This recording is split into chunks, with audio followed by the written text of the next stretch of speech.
Welcome everybody. My name is Michael Sentev and I'll be your host and moderator today.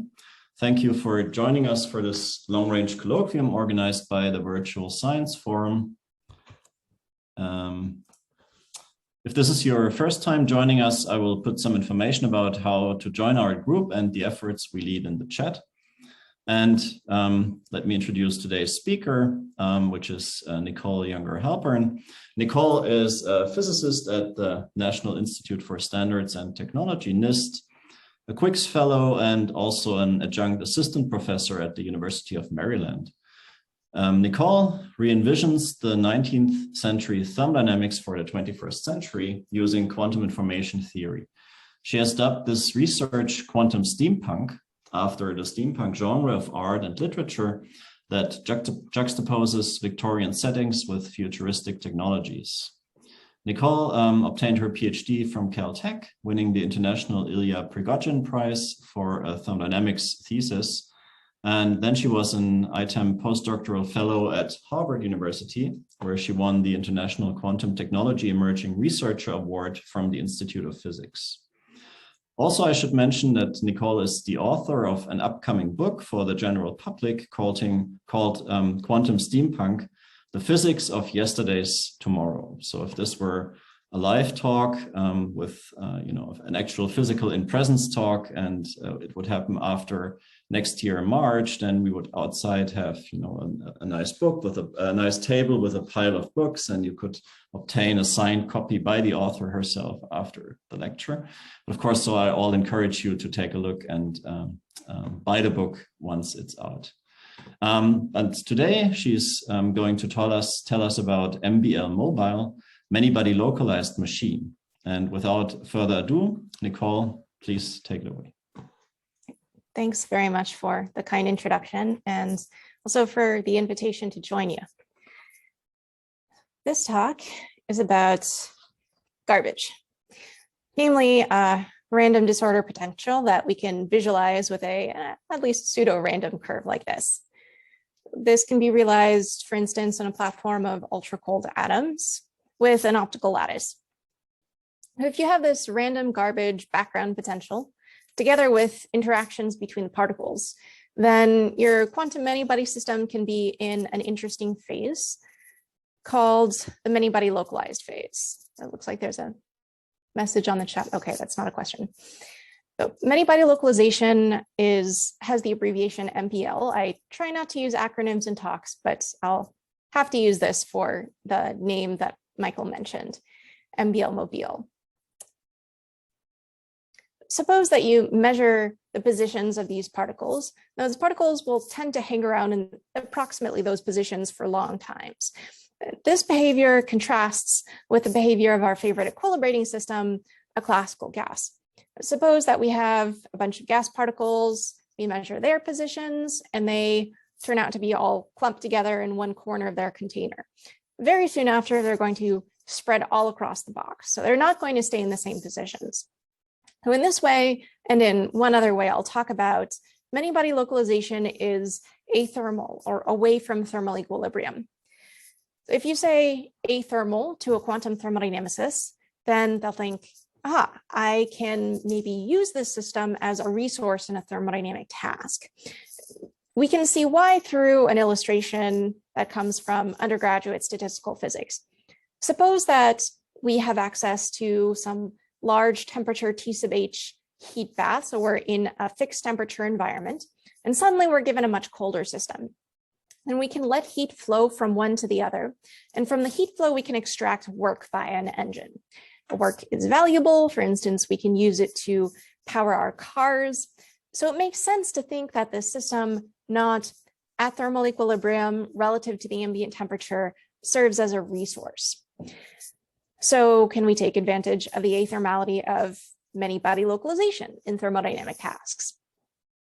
Well, of course, the answer is yes. Otherwise, I would not be giving this talk. So I illustrated with collaborators Christopher White, Sarango Palakrishnan, and Gil Rafael in this paper, in which we proposed the MBL-mobile, which is a quantum many-body system that can be in its many-body localized phase. Here's where I'd like to go in the rest of this talk. First, I'll introduce a setup in more detail. Then I'll talk about a key property of quantum many-body systems, namely energy level statistics, a property of classes of Hamiltonians. Then I'll introduce the engine cycle that we designed for this many-body localized system.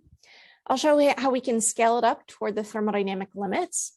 We evaluate engines in terms of their powers and efficiencies, so we can calculate those and check them with numerical simulations. And this engine has certain advantages over particular competitors, and it opens up more opportunities to work on. We start with a setup that can consist of a chain of qubits, quantum two-level systems. These might be realized with ultra-cold atoms that are present or absent, as I showed in an earlier slide. I'll label the sites from 1 to n.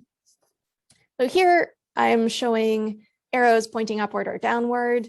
Earlier, I showed atoms that were present or absent.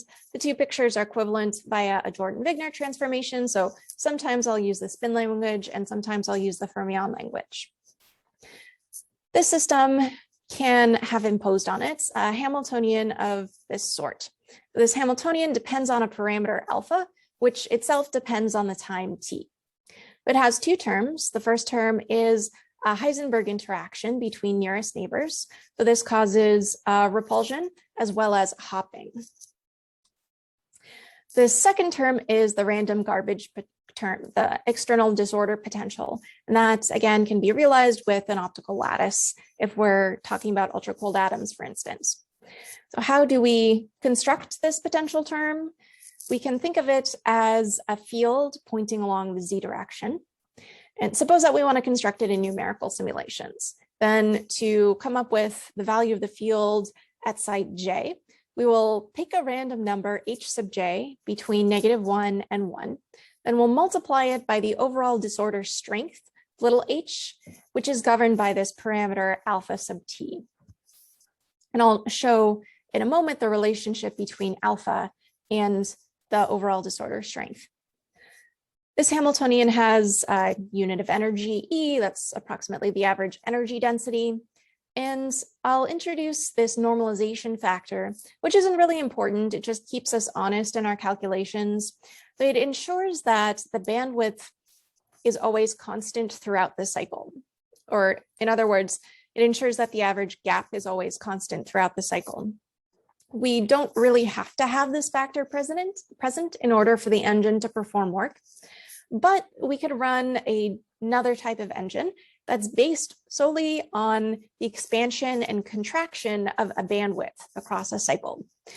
And that engine would perform work, but it wouldn't take advantage of the athermal properties of many-body localization. And we really want to zoom in on those athermal properties of many-body localization and how they can contribute to work extraction. So we zero out these other effects from the bandwidth engine by ensuring that the bandwidth remains constant. Let's look more closely at this disorder strength in the associated parameter alpha. So alpha runs between 0 and 1. When alpha equals 0, then this external disorder strength is much smaller than the frequency of the hopping. In this case, the system is either only weakly localized or in an extreme is actually in a different phase of matter, a thermal phase, which I'll describe shortly. If h is much greater than 1, when our parameter alpha equals 1, then the disorder strength is much greater than the hopping frequency and the system is deeply localized. Those two different regimes have different energy level statistics. What are energy level statistics? We're not interested really in just one Hamiltonian. I showed earlier one example Hamiltonian that is useful to think about as a toy model, but even that toy model has many different realizations because that external disorder potential is made up of a whole bunch of random variables, one per site. And so each set of random variables defines another disorder potential and so defines another Hamiltonian. So we're really interested in this class of Hamiltonians that has a form, say, similar to the one that I just showed, but that can have different disorder realizations. So we can imagine picking randomly one Hamiltonian from this class, it's going to have some energy spectrum. Somewhere around the middle, it's going to have an energy that we can call E naught. Right above E naught is some gap. What is the probability that if we look at any gap that's around the middle of the spectrum, it's of size delta? That question defines the energy gap distribution, which is some function, some probability density.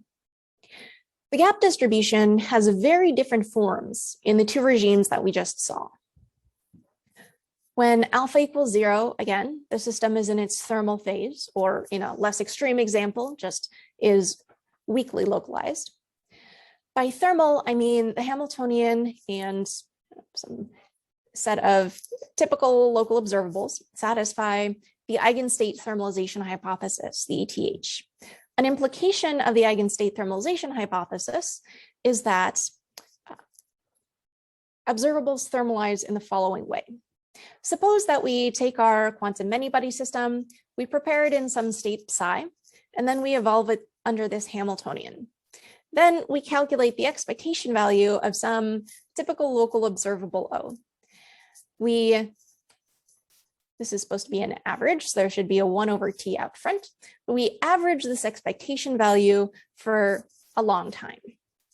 This average expectation value equals approximately the thermal expectation value of this observable. That's an implication of the eigenstate thermalization hypothesis, and it's a reason to think about these Hamiltonians as associated with thermalization.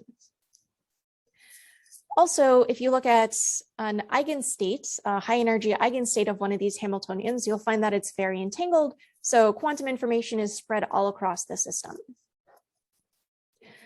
We can look at the energy gap distribution for such a Hamiltonian. And for those who are familiar with these details, I'm thinking about a Hamiltonian that's drawn from the Gaussian orthogonal ensemble, just by choice. That's not very important. So also, if you're not familiar with the term Gaussian orthogonal ensemble, then don't worry about it.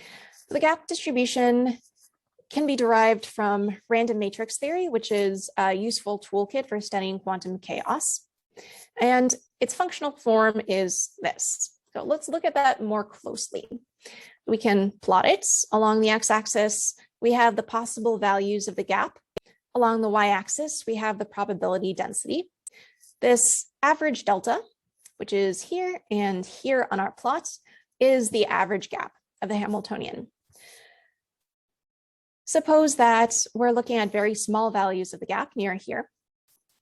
The exponential is approximately equal to 1 because of this factor, so we can ignore that exponential, and this linear factor dominates. And indeed, if we look at the plot, we see that near 0, the plot is approximately linear. In the opposite extreme, delta is very large, and this exponential pulls the plot downward. In between this linear rise and this exponential decline, there is a peak. The behavior near delta equals 0 is particularly characteristic of this phase. So as the possible value delta of the gap approaches 0, the probability density associated with the gaps being 0 itself approaches 0. So the gaps don't like to be 0, or the energy levels don't like to be right near each other. We say that these Hamiltonians exhibit level repulsion. In the other regime, when alpha equals 1, the system is deeply localized, and its gap distribution is of a sort that's called Poisson. It's not actually a Poisson distribution, but it's derived from the Poisson distribution. It has this simpler exponential form. So again, here on the x-axis, we have the values of delta. Along the y-axis, we have the probability density. When delta approaches 0 here, the probability density does not approach 0. It approaches a great value. So here there is a lack of level repulsion. And in this way, in addition to the way that we talked about earlier, many-body-localized systems are athermal. So MBL has athermal gap statistics, namely gap statistics that are quite unlike the gap statistics associated with a thermal phase that obeys the eigenstate thermalization hypothesis. We're going to use this type of athermality together with the type that we already talked about, localization, in our engine cycle. But first, does anybody have questions? Are there any questions? Now would be a good time to already ask. All right, otherwise, please, you can raise your hand anytime in the Zoom and I will interrupt Nicole at the convenient time and can ask. Okay, thanks. Please continue. The engine cycle that we designed for a quantum many-body system that can be in an MBL phase is an Otto cycle. So an Otto cycle is similar to the Carnot cycle, which is more famous. It tends to get more time in statistical mechanics and thermodynamics courses. The Otto cycle is the cycle that operates in most car engines. And like the Carnot cycle, it has 4 strokes, but they're of different types. In the Otto cycle, 2 of the strokes are isentropes. They are constant entropy strokes. The other 2 strokes are isochores at constant volume. Often when we draw out engine cycles, we draw pressure volume diagrams, but the pressure and the volume are not the variables most relevant to this quantum many-body system. So on my x-axis, I'll plot the disorder strength. On the y-axis, I'll plot the many-body energies in the Hamiltonian. Remember, when our Hamiltonian parameter alpha equals 0, the system is in its thermal regime in an extreme version of our cycle, or in a less extreme version of our cycle, the system is just weakly localized. When alpha equals 1, then the system is deep in the MBL regime. When the system is in its thermal regime, then the energies are relatively evenly spaced. So each gap, or the typical gap, is not too far from the average gap, which again, we assume is constant across the cycle. In the deeply localized regime, these small gaps are much more common, as are large gaps. We start our cycle with the system in its thermal regime at thermal equilibrium with a hot bath. So the density operator has this Gibbs form. We can use the statistical interpretation of the density operator in order to imagine that in each cycle, the engine begins on one particular energy eigenstate that is selected according to the Gibbs distribution. At the beginning of our cycle, we disconnect our engine from the hot bath. And during stroke 1, the first isentrope, we tune the Hamiltonian from the thermal phase to the deeply localized phase. So on initial approximation, we assume that the tuning is quantum adiabatic. It's very, very slow, so that the system always stays on the same instantaneous energy eigenstates. This is only an approximation, and after going through this approximation, we calculated diabatic corrections, but this is a useful picture to keep in mind. The system is moving downward in energy space, and the system is not connected to the heat bath. So by the first law of thermodynamics, what comes out, since it can't be heat, must be work. So during the first stroke, the engine performs net positive work. The system ends stroke 1 here. During stroke 2, we hook up the system to a cold bath whose bandwidth WB we make much smaller than the average gap, so that the cold bath can connect the engine only across these small gaps that are more prevalent in the deeply localized regime than in the more thermal regime. So the engine can drop down across this gap, but it can't drop across the next gap. During the process, the engine outputs positive heat, or in this way of thinking, takes in negative heat. During the third stroke, we tune the Hamiltonian back from deeply localized to more thermal. Again, the system moves downward in energy space, so the engine performs positive work. During stroke 4, we rethermalize the system with a hot bath to reset it, and on average, the engine absorbs positive heat. So during this cycle of 4 steps, we performed 2 tuning strokes. And during each tuning stroke, the engine performs net positive work on average. How come? Because we ensured that the engine would undergo this trapezoidal cycle where the narrow snout is located in the deeply localized regime, which has more of these small gaps than the thermal regime. So we took advantage of how these small gaps are more prevalent in the deeply localized regime because of the athermal energy level statistics of many-body localization. That is why this line slopes downward and this line slopes downward, causing the system to lose energy, to lose work, to perform positive work during the tuning strokes. So we take advantage of the athermal gap statistics of many-body localization. A question? Yes, Anton, please. Yeah, thanks. So I'd like to understand the point about the adiabaticity. I guess you will come back to it. But so if I understand correctly, at a finite energy density or at a finite temperature, the level spacing of a many-body system is exponentially small in system size.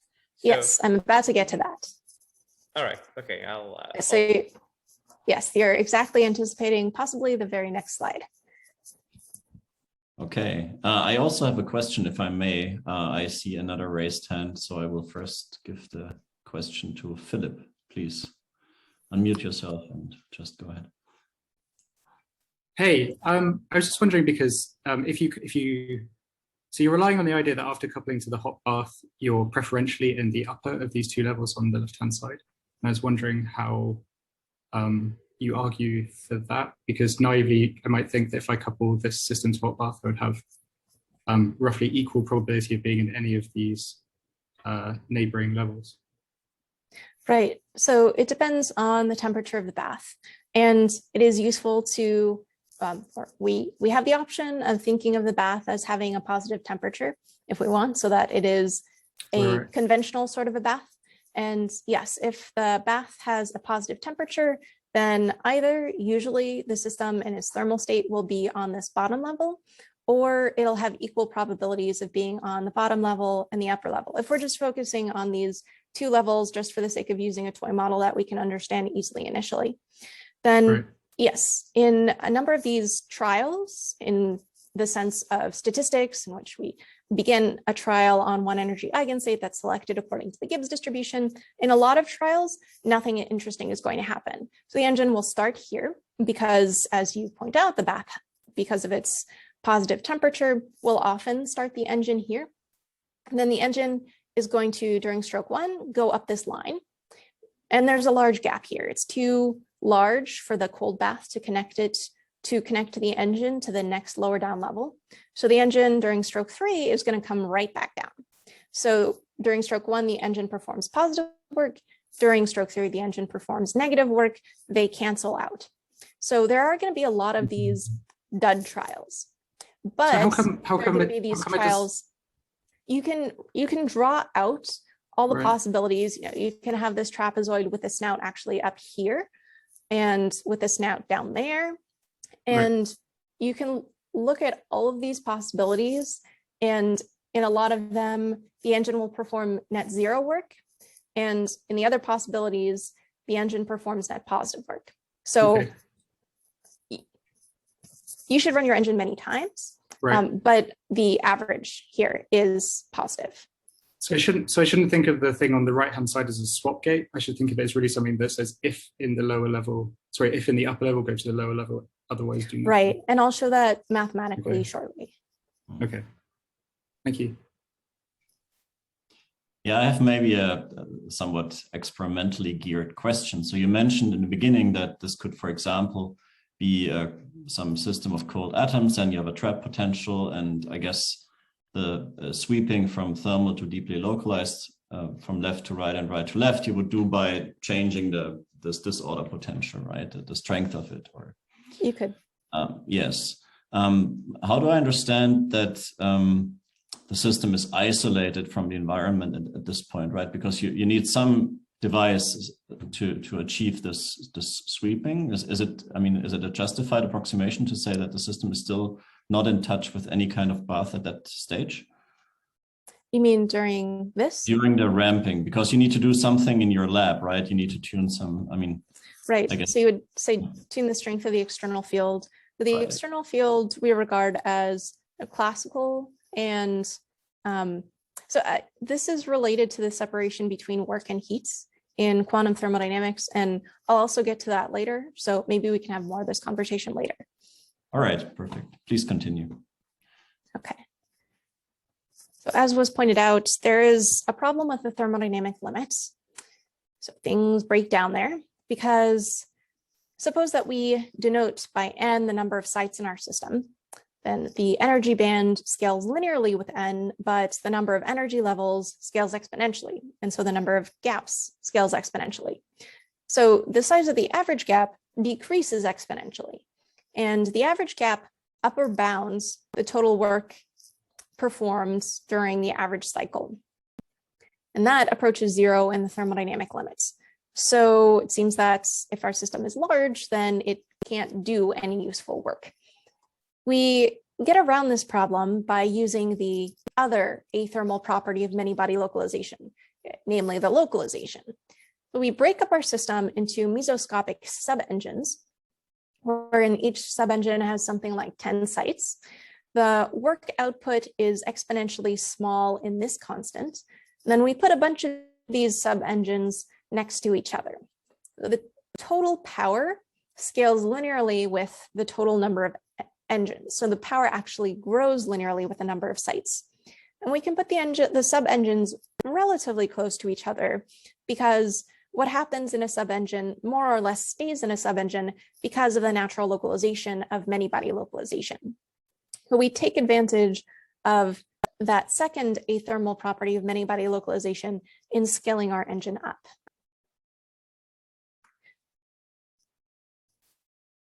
It looks like there's a question. There is another question, yes. Yes.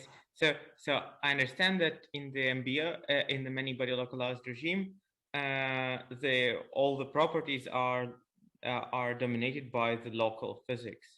But one of the limits of the engine is the non-integrable but also not localized situation. So that's why I kept saying, more thermal, or in an extreme version of the cycle, the system is in the thermal phase. If you just want to run one mesoscale engine, then you can ratchet the engine between deep many-body localization and the thermal phase.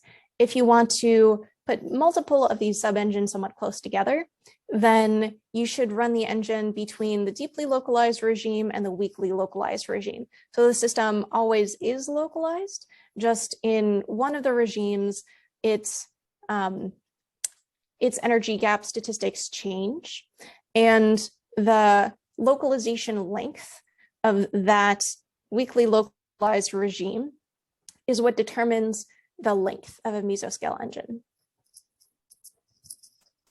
Thanks. Okay. To assess an engine, we calculate the power and efficiency. So let's start with the average work per cycle.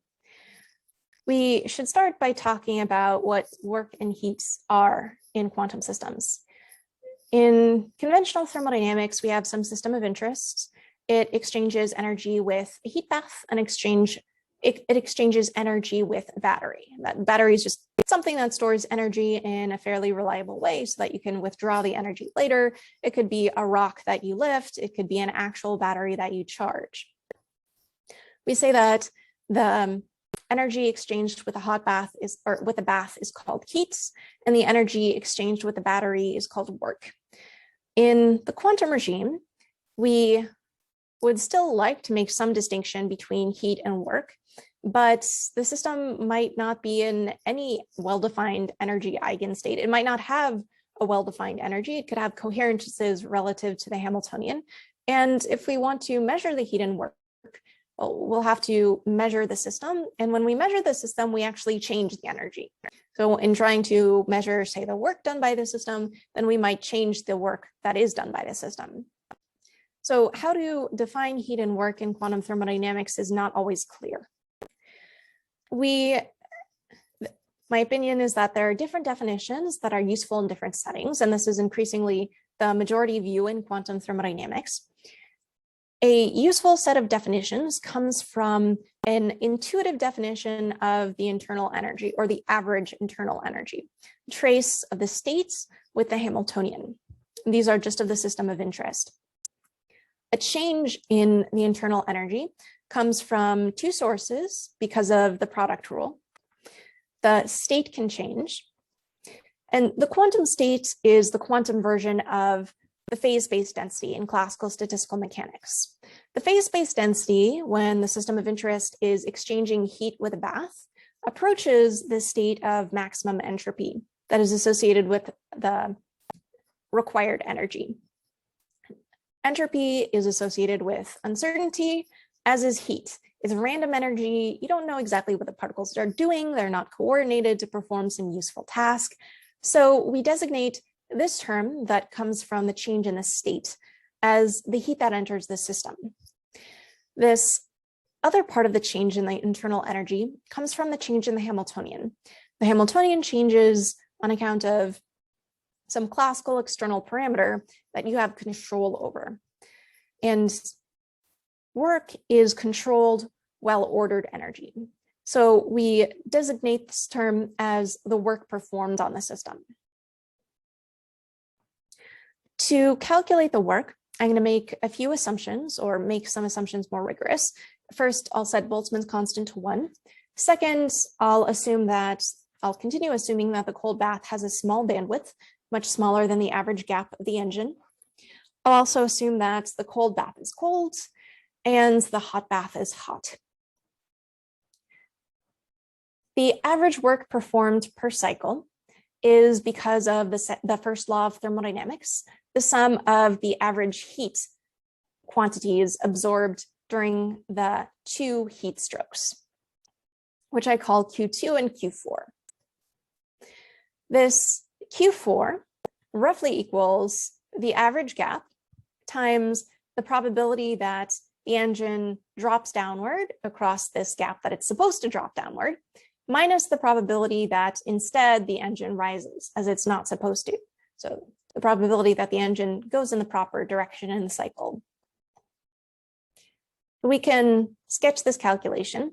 So the probability of dropping downward during this cold thermalization stroke comes from integrating across the energies that the cold bath can absorb in light of its small bandwidth. There's the probability density associated with the gaps actually being of size delta prime, the Poisson distribution. Then there's this detailed balance factor that encodes how, even if the gap is of the proper size, then if the cold bath has a finite temperature, then our engine still has some probability of staying excited. This exponential we can approximate as 1 using our assumption that the cold bath bandwidth is small. So we integrate and we end up with this term, which is dominated by the cold bath bandwidth. We can calculate the probability of the engines accidentally going in the opposite direction. Again, we need to integrate over the possible energies that the bath can accept. This is the probability density associated with the gaps being of size delta prime. And this factor differs. So it's harder for the engine to jump upward when in contact with a finite temperature bath than it is for the engine to be de-excited. So we integrate and we get this results. We'll put those together soon to make physical sense out of the formula I just showed. So this Q4, this average heat absorbed during the reset step, approximately equals this expression that I just presented. Now we can plug in for the probabilities. We get the cold bath's bandwidth minus twice the cold bath's temperature times log 2. This cold bath bandwidth is the dominant term by our assumption that the cold bath's temperature really is low. And this subtracted off term is a correction from the cold bath's finite temperature. The cold bath isn't at temperature 0, so it does have some probability of exciting the engine in the wrong direction.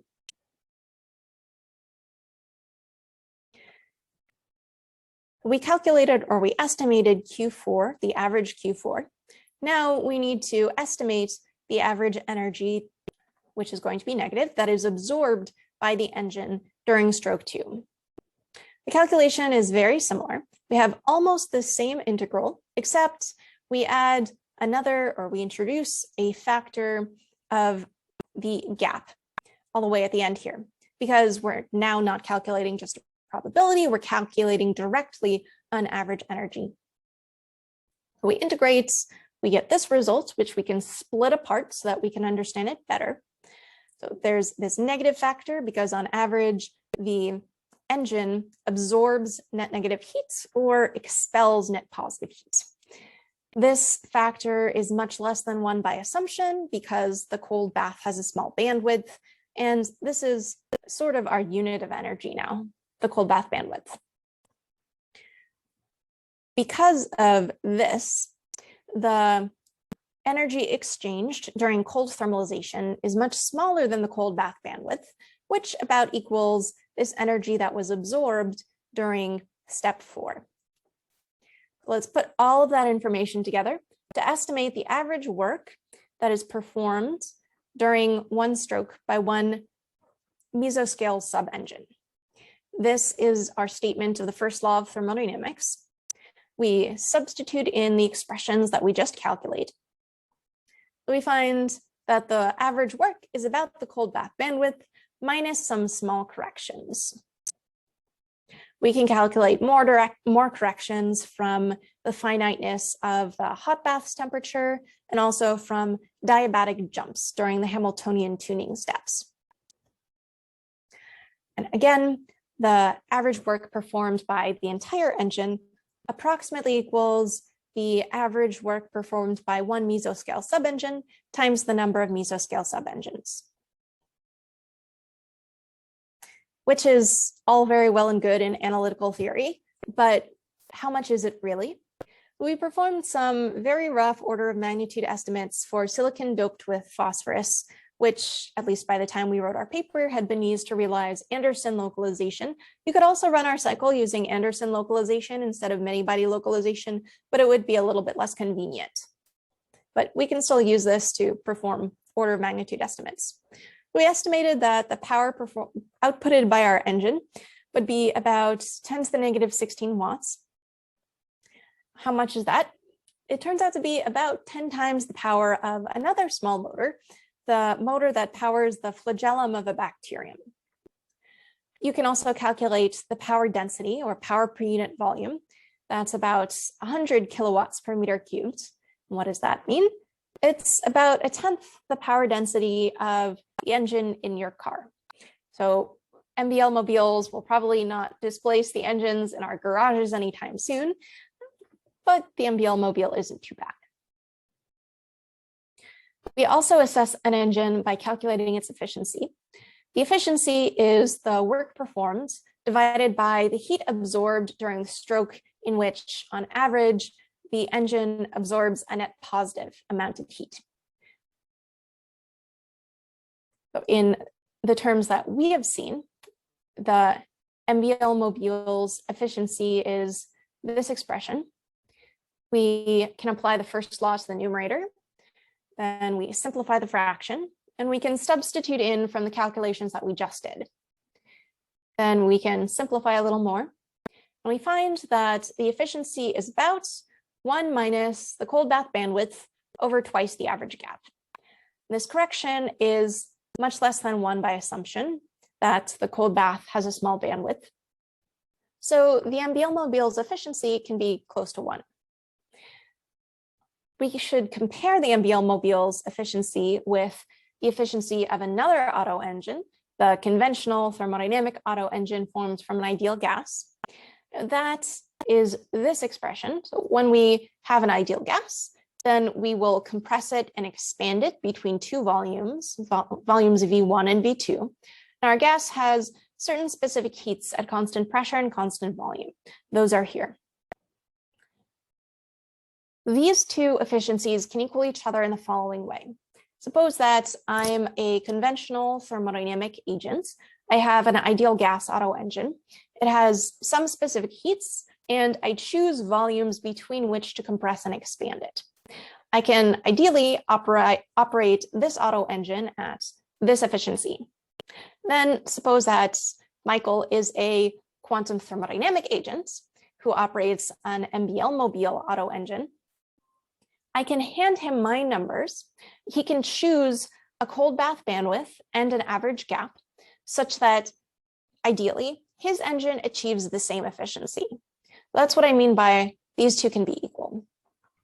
And both of these efficiencies. Do you take a question right now? Sure. Ahmed, please go ahead.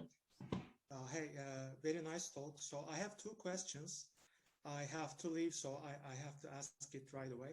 So first of all, you said that the efficiency is close to 1 because this correction is really small.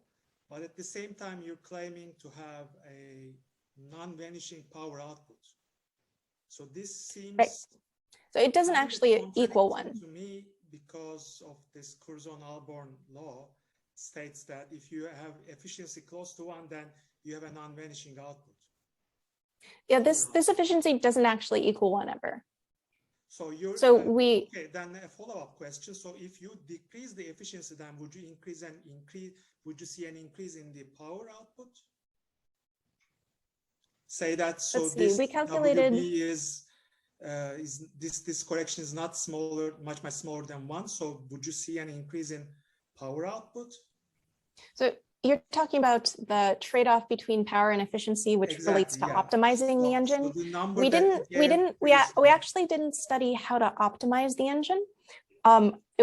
We just showed that it worked, which took a lot of work, and we realized that our the calculations that we do, the strategy that we propose are probably not optimal, and we didn't find the optimal solution, but I do think that that would be interesting to find and to quantify the trade-off between those two. So that's an opportunity for future work. Totally agree. And a second question, if I may. So sure. I always kind of think about what will be the form of the work output. So I mean, it's definitely clear that you have a extractable work content, but I mean, it's not very clear to me what will be the form of the work output. Is it electrical or is it some kind of different form? It depends on the platform. So our calculations were general, so that they just cover a general quantum many-body localized system. We weren't actually being specific to silicon doped phosphorus, except in these very rough order of magnitude estimates, or ultra-cold atoms, or trapped ions, or NV centers in diamond. So how the work manifests will depend on what specific platform you choose to use. And we could imagine that if you have some sort of quantum system that's in a cavity, then maybe the work is released into the cavity field to energize it. Okay, thank you so much. Sure. Both of these efficiencies obey the Carnot bound, which is an upper bound on the efficiency achievable by any engine that runs between just 2 baths at 2 different temperatures, the one minus the cold bath temperature over the hot bath temperature, which is good because if we broke the Carnot bound, then we would probably be doing something wrong. Those were a bunch of analytics and some order of magnitude estimates. We can test the analytics with numerics, which Christopher White performed. He was simulating one mesoscale sub-engine, which consisted of 12 qubits in a chain. He ran the disordered Heisenberg model that we saw many slides earlier. And for those interested, he performed exact diagonalization. I'll show you results from the test of the adiabatic approximation.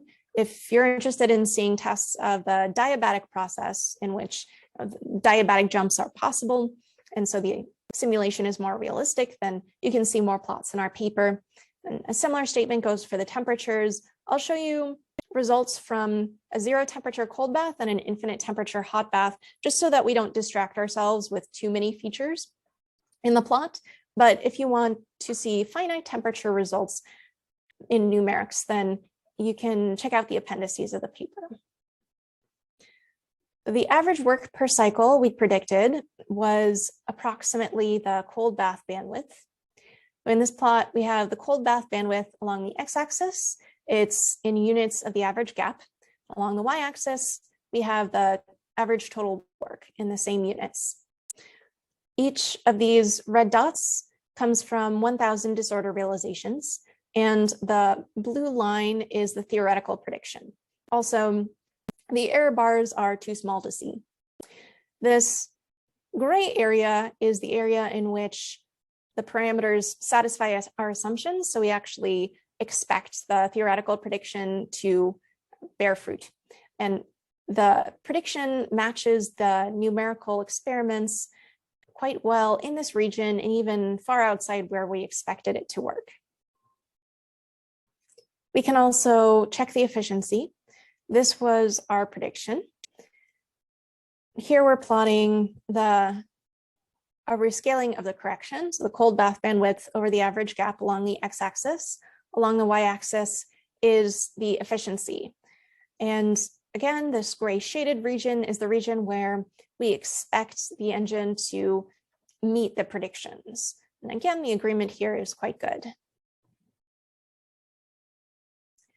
The MBL-mobile has a few advantages over particular competitors. As we saw, it can scale robustly toward the thermodynamic limits by taking advantage of one of its athermal properties, namely localization. And this advantage is in comparison with a similar engine that doesn't have many-body localization. It's just some generic quantum material.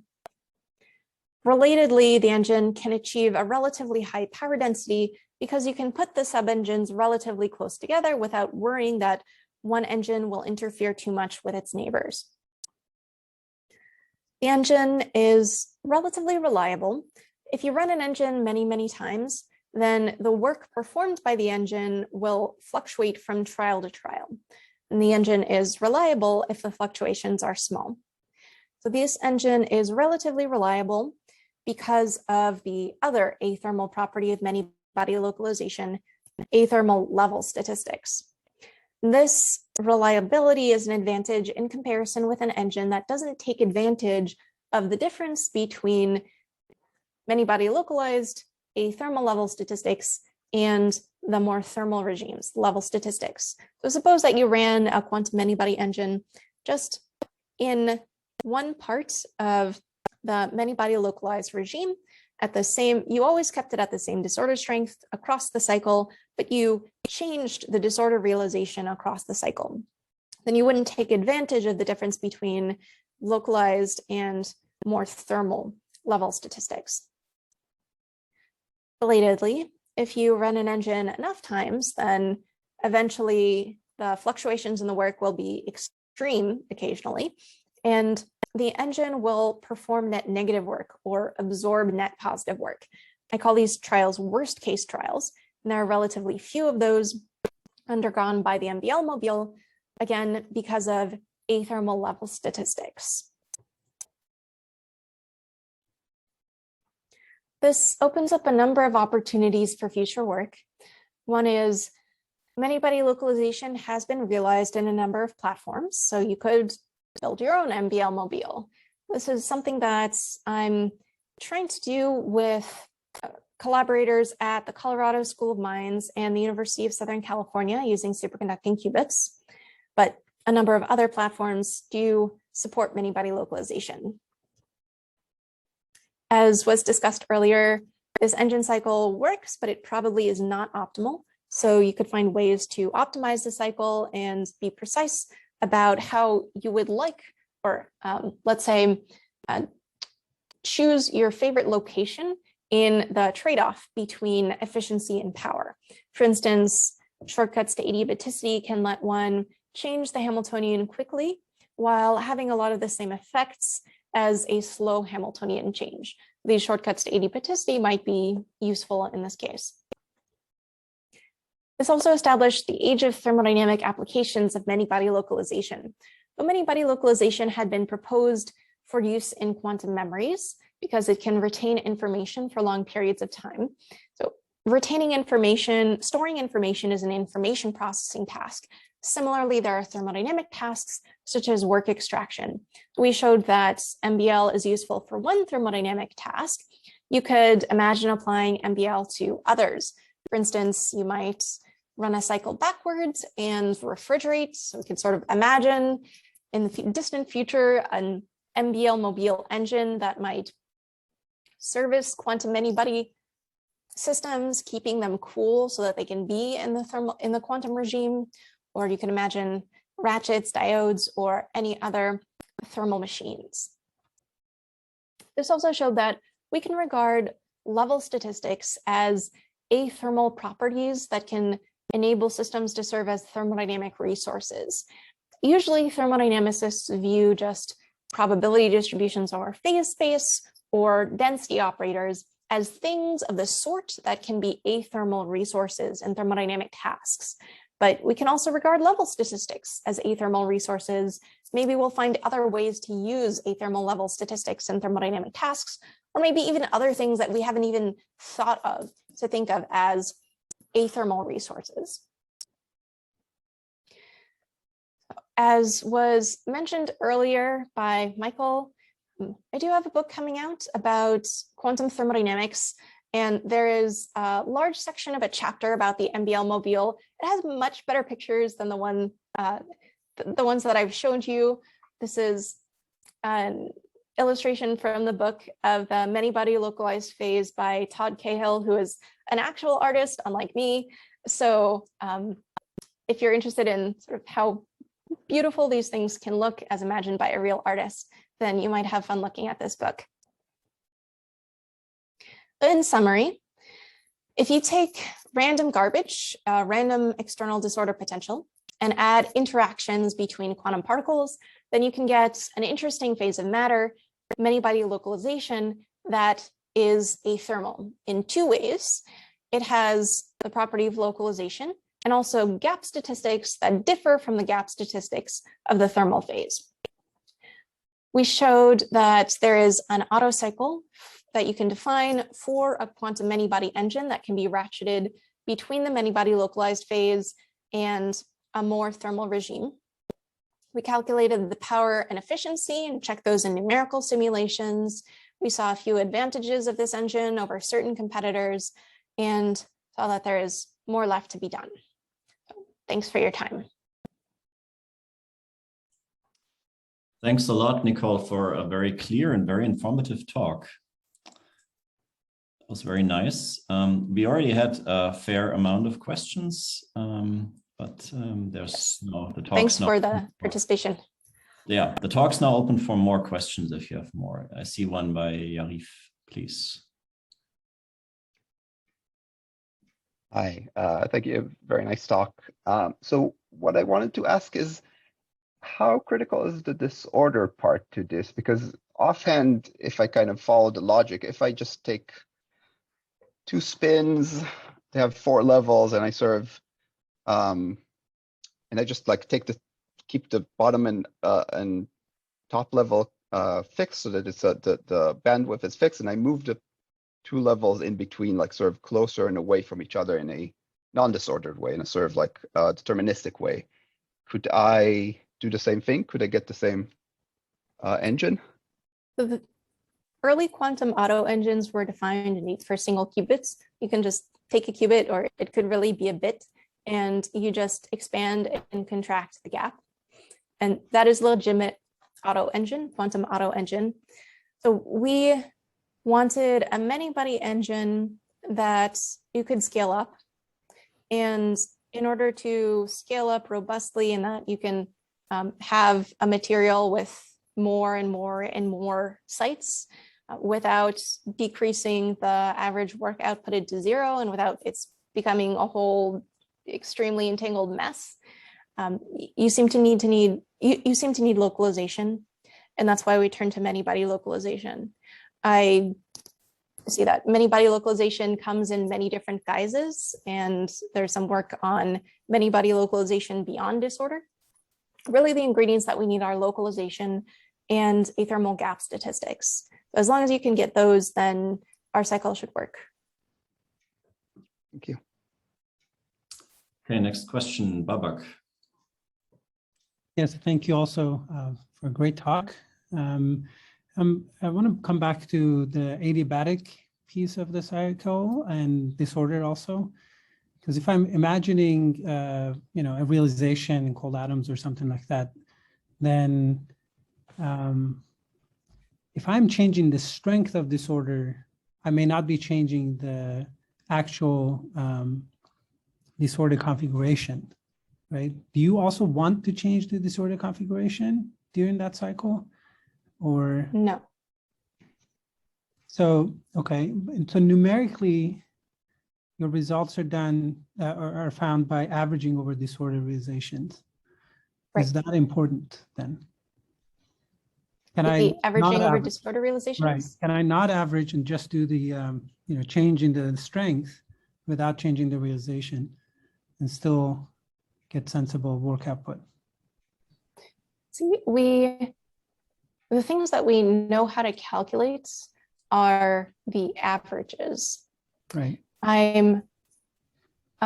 So you could, I suppose, let's see, for instance, to be concrete, I showed integrals in which we were averaging over the Poisson distribution associated with gaps being of size delta in the deeply localized regime.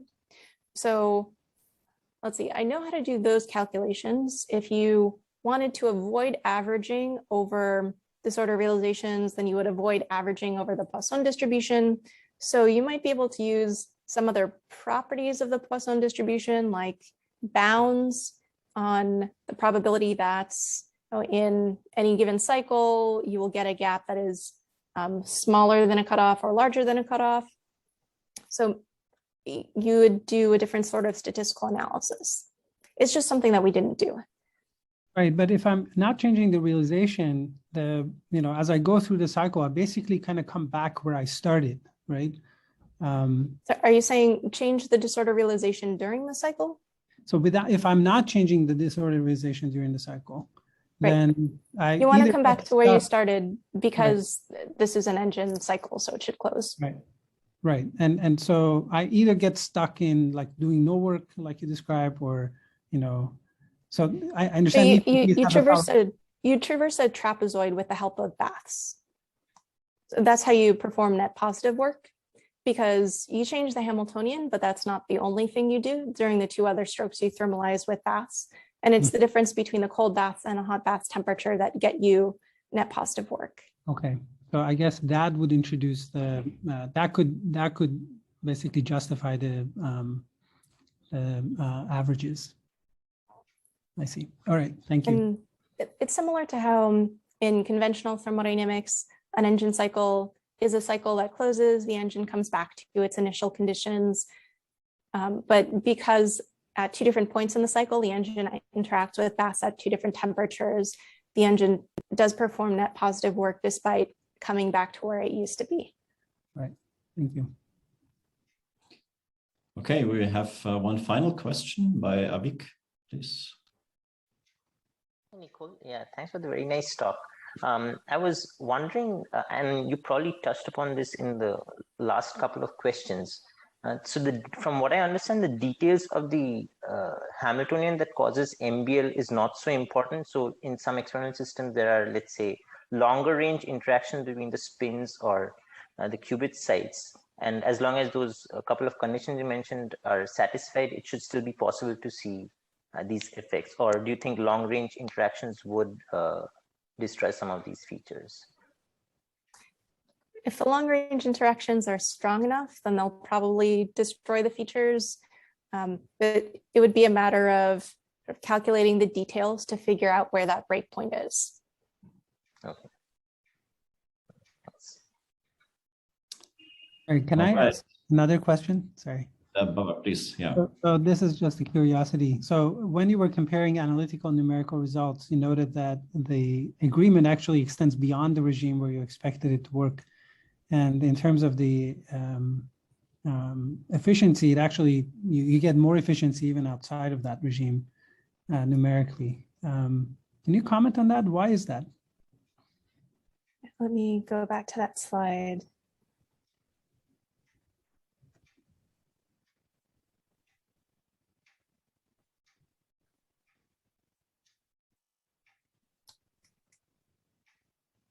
Here we go.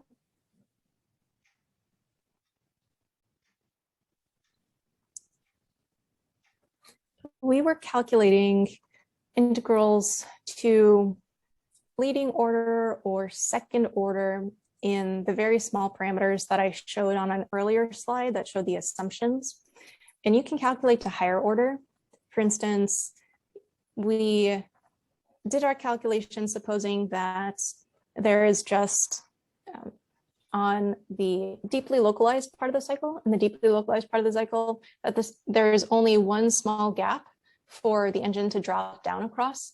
But in fact, there could be chains of multiple small gaps so that the entire thing, that chain of all those small gaps, despite being a chain of multiple gaps, is still smaller than that average gap or that gap that was on the more thermal part of the cycle. And so there could be chains of gaps chains of small gaps that still contributes to the positive work output that we sort of assume don't exist. So it would be higher order corrections like that, I think, that would make the efficiency greater than what we expected. Okay, thank you.